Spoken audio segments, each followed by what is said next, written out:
जोगाउनु यो पुरानो चिजहरू चाहिँ जोगाउन पर्ने चाहिँ हाम्रो चाहिँ अहिलेको एकदम महत्त्वपूर्ण लाग्छ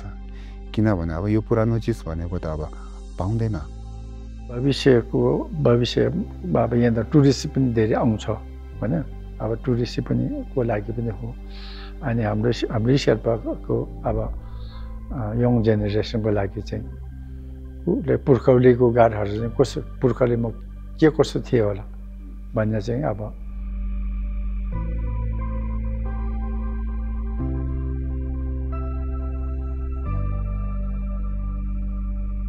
भूकम्पपछि त यो त नाजुक थियो पुरै डिमोलिस भएको थियो केही पनि थिएन सबै कलेप्स भएको थियो अनि पछि गाउँलेहरूले हामी सबैले चाहिँ यो भित्रको चाहिँ सामानहरू भ्यालुएबल सामानहरू यो ठङ्का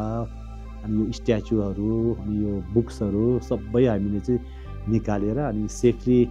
राख्यौँ भगवानकै भएर होला हाम्रो कार्यकालमा चाहिँ कम्युनिटी एक्सन नेपालसँग हामीले एक एमओयू गरेर अनि यो बनाउने काम सुरु गरेको 5 महिनामा हामी कन्टिन्यू बनाएको स्टोनको एभ्री लाइनमा चाहिँ सिमेन्ट हालेको छ यहाँ बाहिर कहीँ पनि सिमेन्ट देखिँदैन तर टोटली सिमेन्ट छ यो वाल त हामीले फुटाउन सक्दैन अरू ठाउँहरूमा पनि कति संसार चेन्ज भयो अब किनभने उहिलेको मान्छेहरूले चाहिँ कसरी बस्यो कस्तो ठाउँ रहेछ के रहेछ भन्ने त अब यो यङ जेनेरेसनहरूले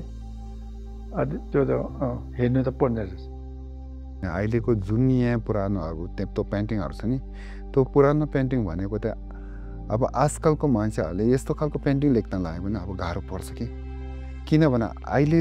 अब पहिलाको कलर र अहिले कलर भनेको बेग्लै कुरा हो पहिलाको कलर भने एउटा कलर रातो बनाउनको लागि दिनभरि एउटा पाउडर हुन्छ उनीहरूले मिसाएर घोलेर एकदम बनाएर मेहनतसँग बनाएको हुन्छ चाहिँ यो जोगाउनु चाहिँ एकदम महत्त्वपूर्ण छ अब यो त एकदम महत्त्वपूर्ण छ अहिले हाम्रो कल्चरको त त्यो ट्रेडिसन त हराएर गयो अब खुम्जुङमा मलाई लाग्छ यो मात्रै एउटा घर हो यसरी प्रिजर्भ गरेको कम्युनिटी एक्सन नेपालसँग काम गर्नु राम्रो थियो हाम्रो चाहिँ प्रोजेक्ट लिएर आउने डोनरहरूलाई चाहिँ म थ्याङ्क यू भन्न चाहन्छु